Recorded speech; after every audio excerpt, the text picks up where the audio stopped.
चलो चलो जल्दी से, जल्दी आ जाओ मैदान में, देर मत करो।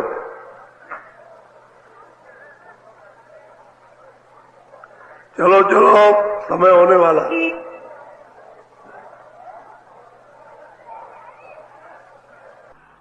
जल्दी निकल आओ जल्दी। आज बहुत अच्छा सुनाऊंगा, आपकी समझ में आएगा। दौड़ के आओ, सब सिर पर धोती रखो, ये सत्संग है। के और बच्चियों,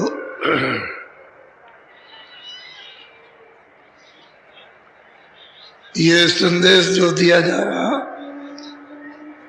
ये सुरतों को अपने देश की खबर और अपने देश में जो पिता है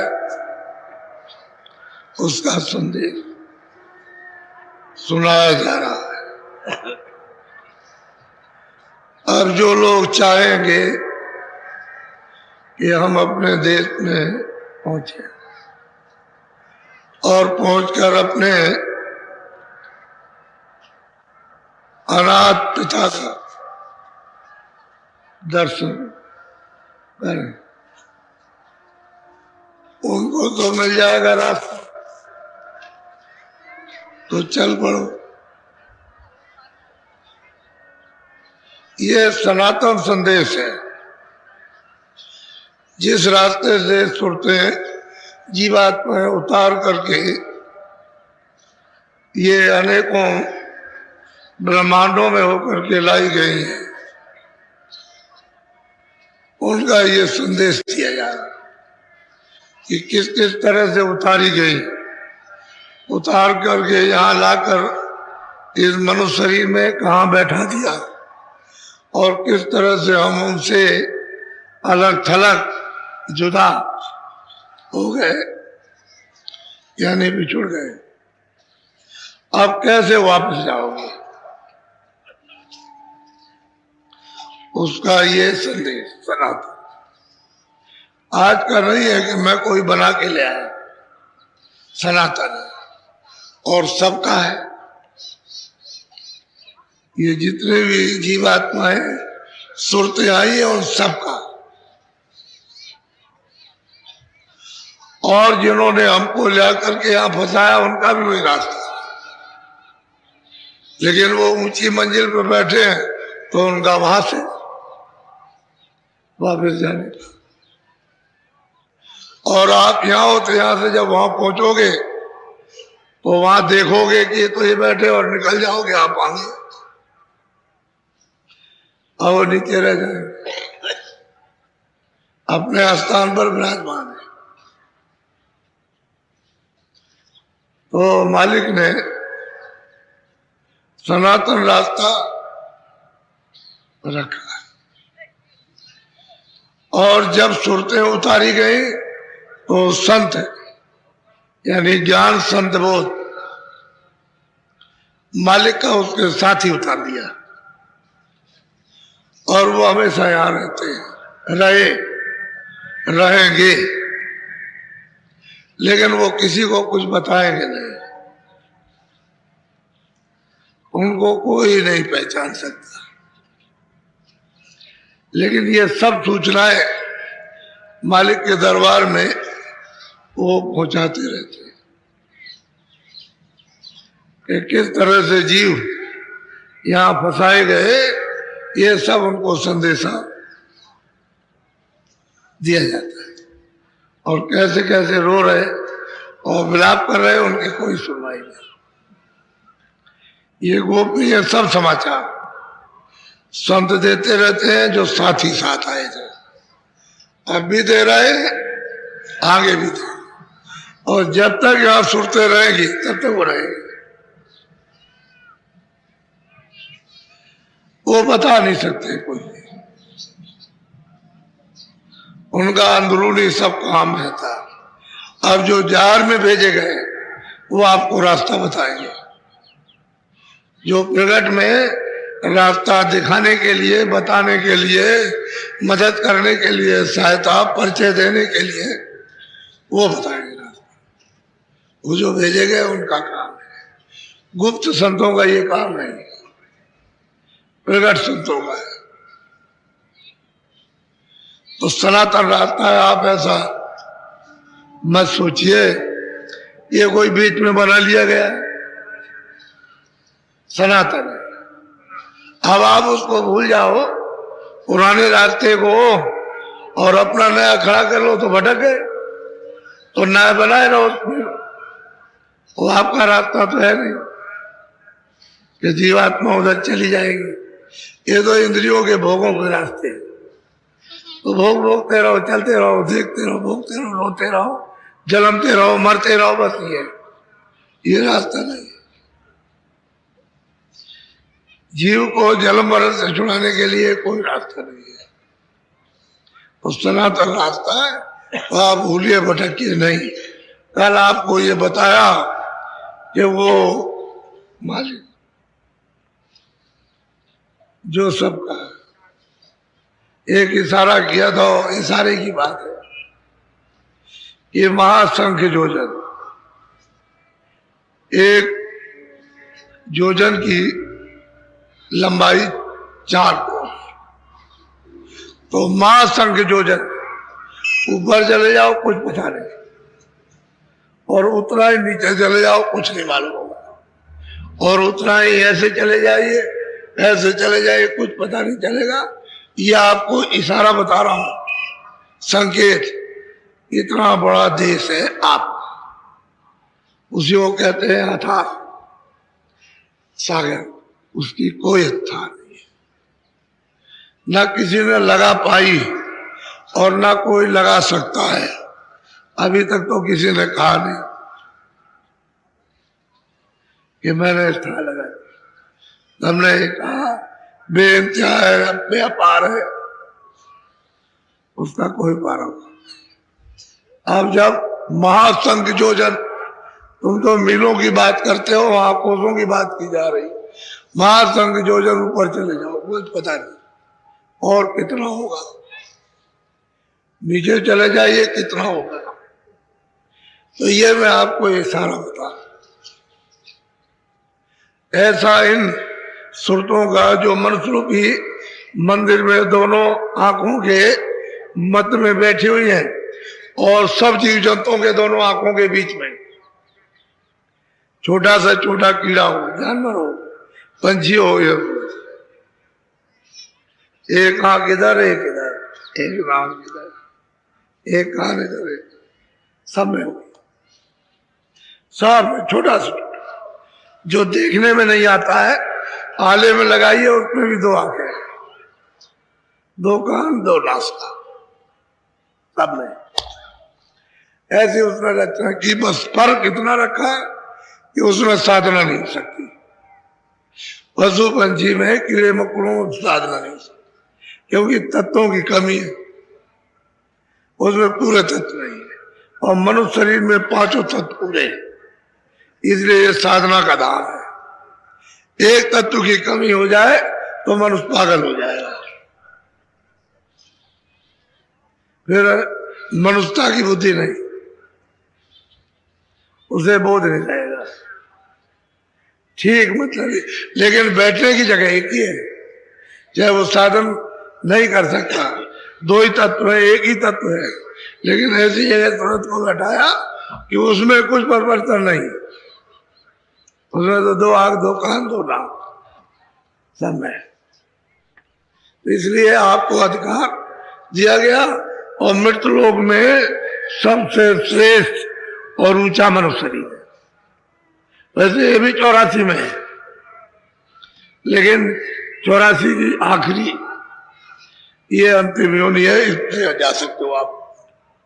और इसी से लोग गए, इसी से जाते हैं, इसी से जाएंगे, इसी से रास्ता। इसमें साधना का धाम है, इसमें साधना कर सकते, और कोई शरीर में साधना नहीं कर सकते। तो ये अमोलक है, वो भी आपको थोड़े दिन के लिए दिया। हेलो, मेरा ये मकान है और मैं तुमको अधिकार देता हूं कि तुम अपनी जीवात्मा को जगा लो, तुम्हारे अधिकार में कोई अंतर नहीं। और ये अच्छा ये बुरा, बुरे काम को करना नहीं अच्छा काम था। तो आपने ना अच्छा समझा ना बुरा, जो चाह सो किया। और जीवात्मा के जगाने की कोई बात नहीं, तो मनुष्य शरीर व्यर्थ चला गया। तब तक समय पूरा हो गया। उसने कहा अच्छा निकलो। अच्छा आप क्या कर लोगे? बहुत धन है, समुद्र की तरह से भरा हुआ, तो फिर क्या करेगा? तो सोने की लंका थी, तो रावण क्या कर सकता था जब मौत आई?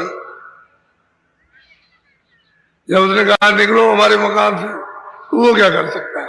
सोना क्या कर सकता है? निकाल के बाहर कर दिया। ऐसे ही अमोलक मनुष्य शरीर है, मालिक की प्राप्ति के लिए ही दिया गया। इसमें बैठ करके जीवात्मा को जगा के वापस अपने घर में पहुंचाओ। कब? कि महापुरुषों की खोज करो। जब वो रास्ता दे दे तो चल पड़ो।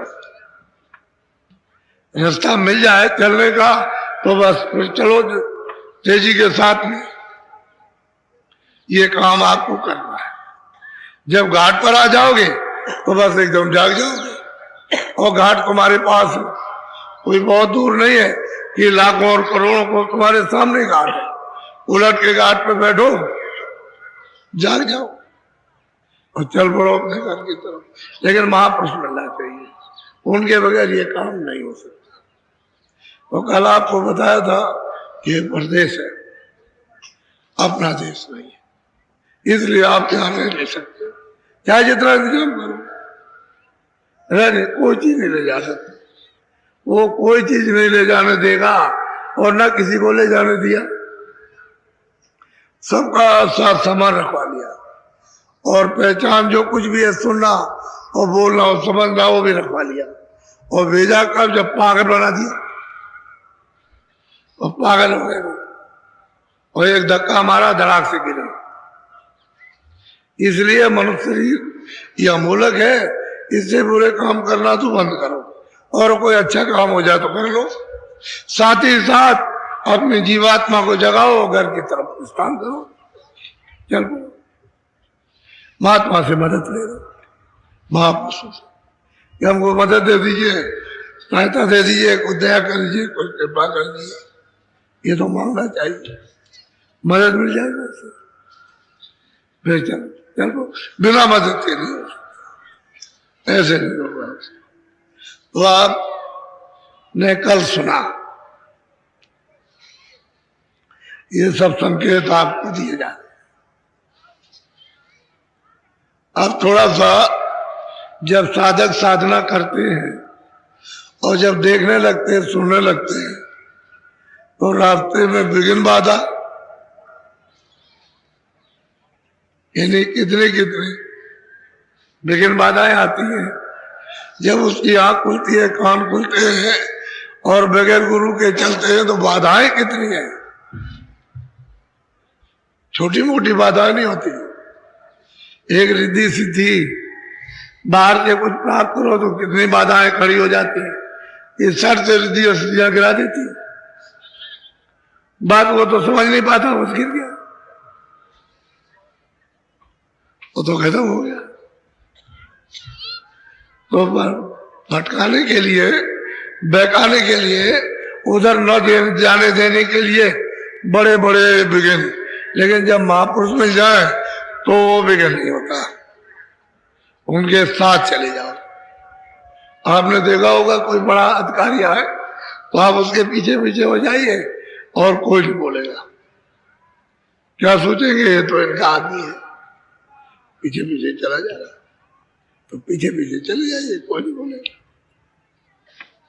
तो जब महात्मा यहाँ आते हैं तो साफ उनकी देखरेख हमेशा रखते हैं, तो उनके पीछे हो जाइए, कोई नहीं बोलेगा। पीछे पीछे पीछे पीछे पीछे पीछे चले जाइए और उनसे एक टिकट ले लीजिए। टिकट तो कहेंगे अच्छा इधर कहाँ जा रहे हो, उधर दिखाओ, तुम्हारे पास इधर जाने का कोई टिकट विकट पास है तो आप दिखा दीजिए, ये पास है, कोई नहीं बोलेगा। टिकट तो छोटा ही होता है ना, उसमें कुछ नहीं लिखा रहता, इस स्टेशन से ये स्टेशन, मथुरा से कानपुर बस इतना ही है। तो उसने देख लिया, कहा ठीक है तुम गाड़ी में बैठो, और टिकट नहीं रहेगा तो महात्माओं को और क्या वो टिकट दे देना, वो दे देते। तो फिर कोई रास्ते में बाधा नहीं, रास्ते में बड़ी बाधाएं खड़ी है, तो थोड़ा सा जरा सुनिए। देखो गगन के बीच श्याम कंज खिल रहा, देखो गगन के बीच श्याम कंज खिल रहा, बाबरा गयालु भाई वाही चढ़ के पिल रहा। बड़े ध्यान से सुनिए, जब दृष्टि उलटती है तो आकाश दिखाई देता है। उस आकाश में कूड़ा कचरा भरा हुआ, जैसे कोयला आ जाता है तो ऊपर भी नहीं दिखाई देता, सामने भी नहीं दिखाई देता, कर्मों का कोयला छाया हुआ। जब दृष्टि ऊपर उलटती है, जब तीसरी आंख, तीसरा नेत्र है जो सूरत में स्वयं है, वो देखती है कि तो एकदम धुंधला, कुछ आकाश में नहीं, तो उसको साफ करती है। जब सफाई करती है तो बिल्कुल ऐसे चला जाता है जैसे आंधी आई और कोयला साफ हो गया। तो सब पेड़ पालो ये वो सब दिखाई देने लगते हैं, सब के सब। और ऐसा होता है कि वह सूरज है, ये नहीं निकलता ही चला रहा, प्रकाश होता जा रहा। तो जब सूरज अपनी आंख के ऊपर देखती है तो गगन में, आकाश में एक श्याम का बहुत सुंदर विराजमान बैठे हुए, बहुत सुंदर शोभा है। वैसे इनकी भी शोभा लिखने में यहां नहीं आती, बहुत ही सुंदर। तो जब देखा तो मन लुभा गया, मोहित हो गया, आशिक हो गया। दीवाना जिसको कहते हैं कि दीवाना हो गया। अब वो देख रहा उनको अच्छी तरह से, उसे ये तो नहीं मालूम कि मुझे आगे जाना हो, तो कहता है यही सब कुछ। लेकिन वो क्या है, धोखे का स्थान है। धोखा हो जाएगा जो उसको जो के मोहित हो गए। आप क्यों मोहित हो गए कि गुरु नहीं मिले? गुरु अगर मिलते तो दिखा देते और कहते कि नहीं आगे चल, ये कुछ नहीं, आगे चल देख उधर वो क्या है, तो उसको दिखाते। इससे सुंदर उसका रूप है, बहुत सुंदर। कहते देख उधर चल, ऊपर ये छोड़ देता। अब वो देख रहा है गगन में श्याम कंज खुला हुआ, और देख करके जैसे फूल में को देख करके मोरा उसमें बैठ गया, फिर अपने आप को भूल गया, शाम हुई बस बंद हो गया। ऐसे ही लुभा जाते हैं, और ये धोखे का स्थान है। रास्ते में बड़े बड़े धोखे के स्थान बना रखे, वहां बैठ करके सब नीचे उतार देते हैं। क्यों? कि गुरु आगे के मिलते नहीं, इसलिए नीचे उतार देते, यहीं से नीचे लौट गया। अब वो साधक क्या कर सकता? उसे जितना भेद मालूम होगा उतना ही तो आगे जाएगा, नहीं मालूम होगा तो आगे नहीं जा सकता। बोलो। धोखे का वह मुकाम उसे देखता रहा, बहु से दिनाथ जोगी उन्हें पेखता रहा। कहते बहुत से लोग सिद्धनाथ जोगी जो करके मतलब इसको देखते रहे, और देखते देखते देखते देखते बस वो चुप हो गए, इच्छा खत्म हो गई। और ये धोखे की जोगे की जगह थी, आगे नहीं जाने दिया, रोक लिया उनको, देखते रहो, और वहीं से गिरा दिया। बस यहाँ फंस गया, यहाँ बस फंसे, आगे नहीं गए। ऐसा धोखे का मुकाम है। गुरु की तो जरूरत है आपको हर जगह। जब ये कहते हो कि यहाँ गुरु के बगैर कोई काम सिद्ध नहीं होता है, संसारी भी कहा करते हो, जन्म में चाहिए गुरु, संस्कार में गुरु चाहिए, नामकरण में गुरु चाहिए, शादी विवाह में गुरु चाहिए, और मतलब है कि पढ़ाई लिखाई में गुरु चाहिए और मरो तो गुरु चाहिए, जिंदा हो तो गुरु चाहिए। तीन त्योहार में गुरु की जरूरत, और आप कुछ उनको समझते ही नहीं, तो कैसे पार उतरोगे? और वो कहते हैं गुरु बिन भव निधि, गुरु के बगैर कोई पार नहीं उतर सकता। तो गुरु की जरूरत है, उस गुरु की जरूरत है जो पार उतरा हुआ। जो डूबा हुआ है वो तो उतार नहीं सकता, वो तो डुबा देगा, खुद भी डूबा आपको भी डुबाएगा। जो पार उतर गया खुद पार है और आपको भी पार ले जाएगा। ऐसे गुरु की तलाश ढूंढ खोज करना चाहिए। जल्दबाजी करने की जरूरत नहीं है कि जल्दबाजी किए, परख के, पहचान के, समझ करके तब लगो, जल्दी हो जाएगा। और पर का पहचाना नहीं, ऐसे ही गिर गए जा करके तो कुछ नहीं हो सकता। बोलो। काल अपना जाल एक जुदा ही बिछा रहा, जो जो गए वहां उन्हें उल्टा बता। तो भाई जो तपस्या करके जो जीवों को यहाँ ले आया है और जितने ये सब बना बनू करके जीवों को फंसा लिया पाप पुण्य में, उनको अधिकार दे करके रोक लिया। तो अगर कोई कोशिश करे तो उधर नहीं जा सकता, उनको वही रोक करके वो वापस कर देगा, नाना कला दिखाकर वापस कर देगा। जो चाहोगे, राज है, पाठ है, धन है, दौलत है, वो है, बिलास है, ये वो दे करके बस वापस कर दिया। बस रह गया जो कुछ सिद्धि रिद्धि जो आपने प्राप्त की थी उसका भोग भोग लिया और चलो सीधे चार खानों में और नरकों में। इस भगवान बैठे बैठे अर्जुन को समझा रहे थे कि देख ये चीटा रेंग रहा, ये देख ये कितने बार ब्रह्मा हो चुका और देखो इसको गति मिली है, ये चीटेगी। तो ब्रह्मा भी चीटा गति प्राप्त कर सकते हैं, शिव भी कर सकते हैं, विष्णु भी कर सकते हैं, तो आप जीवों की क्या दशा है? वो तो बात के बिना गुरु के, वो भी गुरु पहुंचा हुआ हो, नाम का गुरु नहीं कि हमने गुरु कर लिया। वो कहते हैं जीवात्मा को जगा के ले चले और घर में पहुंचा है, उसका नाम है गुरु। बोलो। नाना कला दिखाई वही मोहता रहा। लोभाओं की चीजों को दिखा दो तो करके उनके मन को और बुद्धि को इतना प्रेरित कर दिया कि जो कुछ उसकी कमाई थी उसको सब लिया। वो कहा ये ले लो। वो एक बाजार लगा था बहुत सुंदर, उस बाजार का नियम था कि जो भी इस बाजार में आएगा और सुंदर से सुंदर चीज उठा लेगा, फिर दूसरी चीज नहीं छू सकता। तो ऐसा सुंदर बाजार था।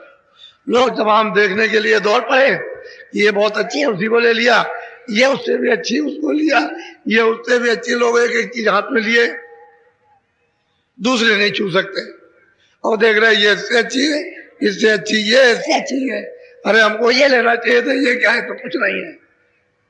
बाजार में घूमते रहे तो एक बुढ़िया संकल्प करके चली कि मैं पूरा बाजार देखूंगी, कोई चीज नहीं उठाऊंगी। तो देखती जाती है, चलती जाती है, उससे अच्छी है, उससे अच्छी है, उससे अच्छी। जब बाजार के खत्म होने के करीब पहुंची तो बुढ़िया ने सोचा कि भाई इस बाजार का बनाने वाला कितना सुंदर होगा। वो सोचने लगी तो ध्यान उसका उस तरफ चला गया कि इसका बाजार बनाने वाला बहुत सुंदर होगा, ये इन सब चीजों से सुंदर होगा। वो देखते तो देखना है ना, तो खत्म हुआ। उसके दरवाजा मिला तो पर्दा हटा दिया। ऐसे देखा एक बहुत धर्म पुरुष सुंदर, इन सब चीजों से ज्यादा सुंदर वो बैठा हुआ है, तो उसका आकर्षण हो गया। कहले तुम इधर कैसे आई हो? कहले आपने बाजार लगाया कि एक चीज को नहीं उठा सकता, दोबारा नहीं। आप क्या चाहती हो?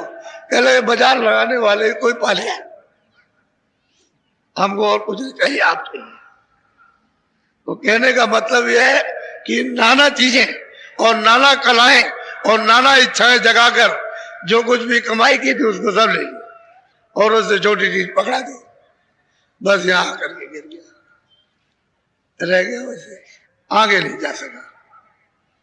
बोलो क्या क्या कहूँ अनर्थ बहुत भांति कर रहा, बिन संत सतगुरु वह सभी को निगल रहा। कहते हैं कि जब तक संत सतगुरु इस पार से उस पार जाने वाले पूरे नहीं मिलेंगे तब तक यहाँ सबकी कमाई लूट लेगा और पार किसी को नहीं जाने देगा और सबको ऐसे खा जाएगा।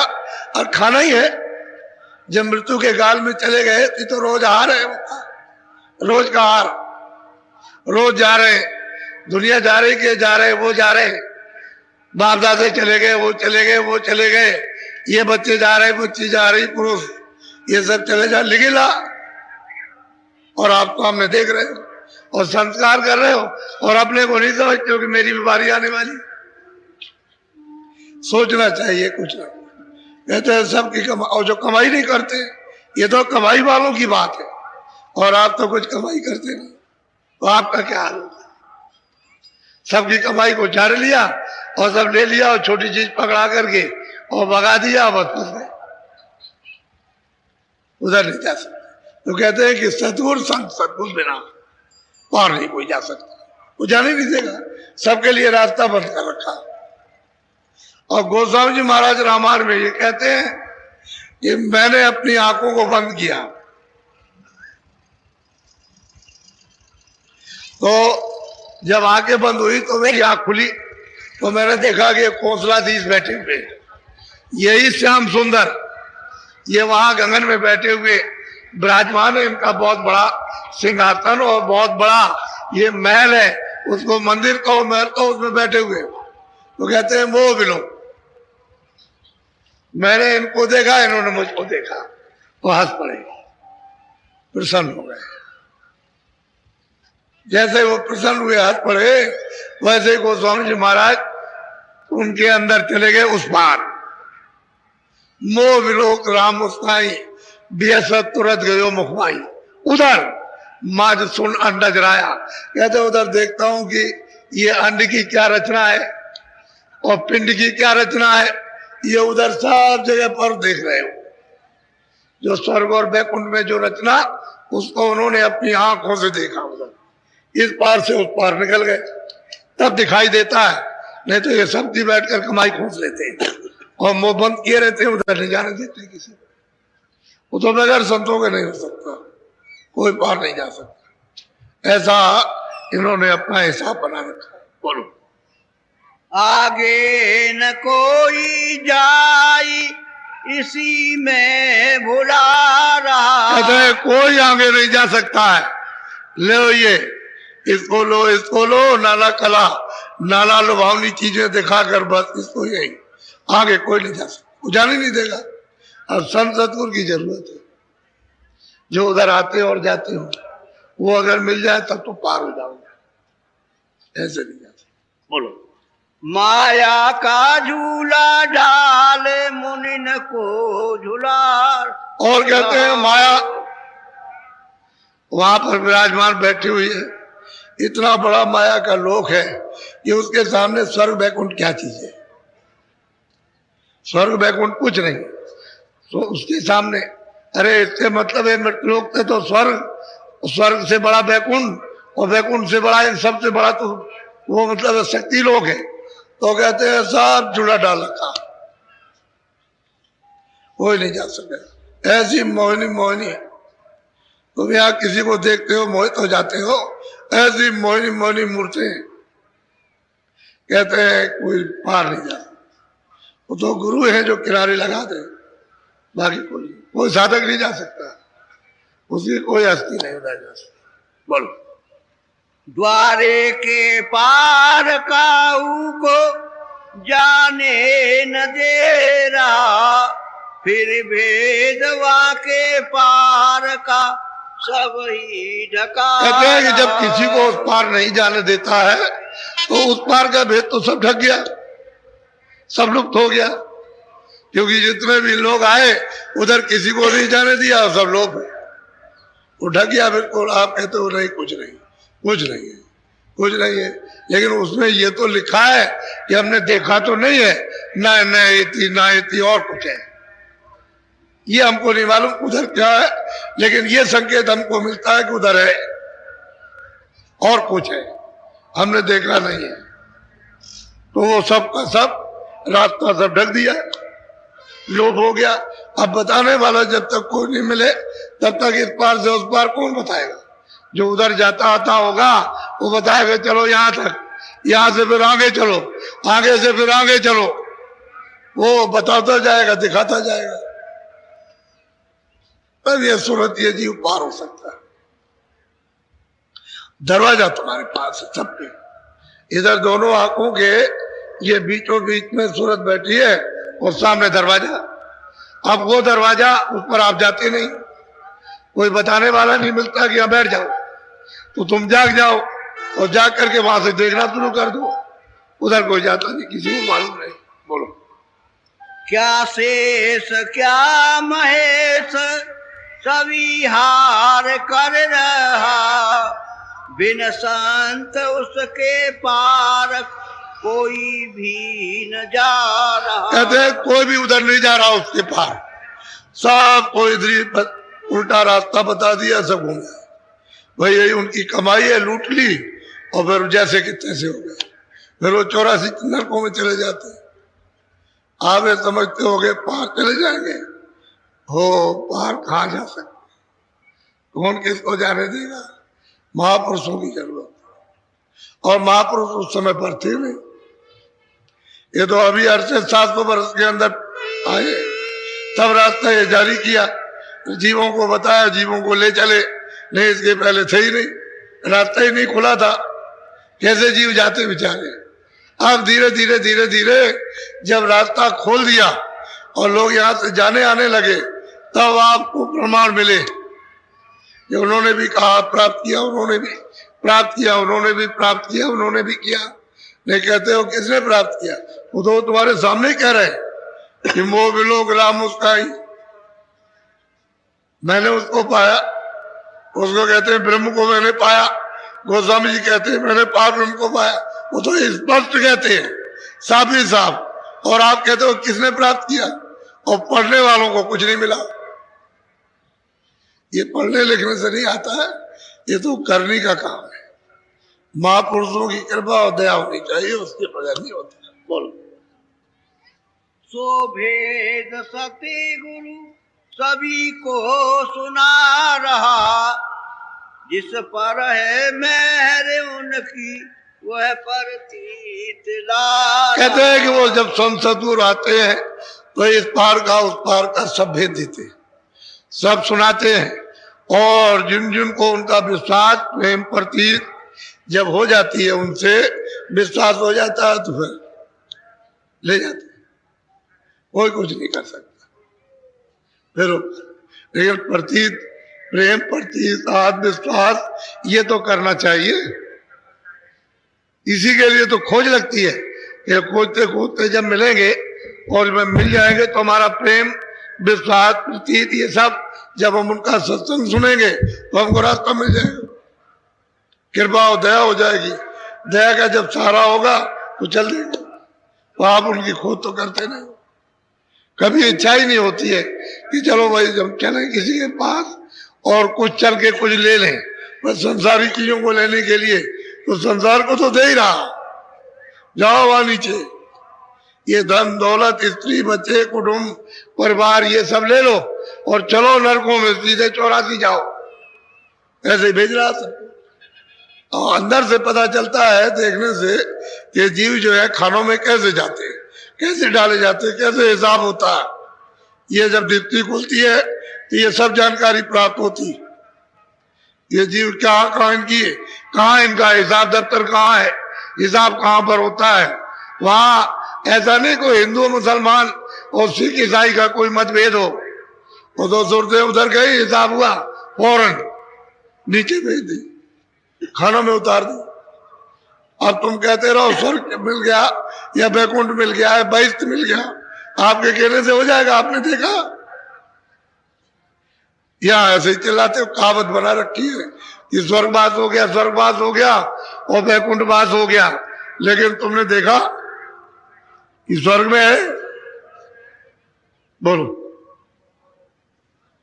पिया बिन प्यारी कैसे हो निवास। अब वो महापुरुष कहते हैं भाई बिना पिया के इस सूरत का किस तरह से निर्वाह होगा, कैसे इनके जाल से बचेगी, ये यहां से कैसे पाप और पुण्य के बंधन से छूटेगी। जब तक वो नहीं मिलेंगे पिया का भेद बताने वाले, तब तक कैसे इसका गुजारा होगा, कैसे ये छूट सकेगी? बोलो। तू तो या चेत फिरे वो रानी कस पावे सच सा। अब वो समझा रहे कि ऐ सूरत, तू यहाँ भोगों में, इंद्रियों के जाल में, मन के फौरेम में, यहाँ तू इस तरह से बोराई पागल घूम रही है। अब ये बता कि तुझे सच्चा साह, सच्चा मालिक, सच्चा प्रीतम कैसे मिलेगा? तुझे इनमें पागल हो रही है, दीवानी हो रही है, जो कहते हैं उसको नहीं सुनते, इसमें पागल हो रही है। दे दीजिए, दे दीजिए, दे दीजिए, मिल जाएगी, मिल जाएगी, मिल जाएगी। और जिनको मिला हुआ उनसे देखो तो और भी रोते हैं, ये चला गया, वो चला गया, वो चला गया, और मिल जाए।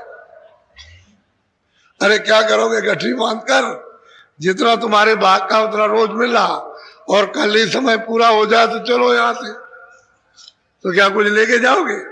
अगर बहुत जमा हो तो आप लेकर के जाओगे यहां से।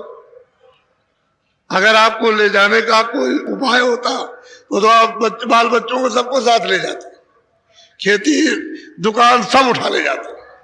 लेकिन उसने तो कुछ छोड़ा ही नहीं कि सब यही रखो, यही कहा है, यही रख दो, तुम इससे काम ले सकते हो।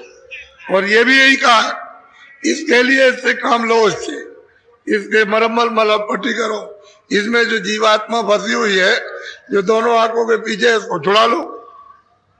कहा तो ये था, वो आपने मतलब इसको भी नहीं समझा, इसको भी नहीं समझा। और जीवात्मा जो बैठी है उसको आपने निकाला नहीं, तो बोराई पागल है, मस्त है, कुछ नहीं जानता। अब ये बता कि सच्चा सा, सच्चा मालिक कैसे मिलेगा? हे सूरत, अभी तू जाग जा, अभी वक्त है, नहीं तो मनुष्य शरीर जा रहा तो फिर किस शरीर में बैठकर उसको याद करेगी, किस में बैठ करके दर्शन करेगी? यही शरीर है दर्शन करने का, इसी में बैठ के सबने दर्शन किया, मीरा ने भी दर्शन किया। वो कहती है मैं मिल जाए पाए पी अपना, तब मेरी पीर बुझानी। मैं वहां गई, अपने मालिक से मिली, मेरा सब दर्द चला गया, कुछ नहीं, न रात को नींद न दिन को, तब मैं चुप हो गई।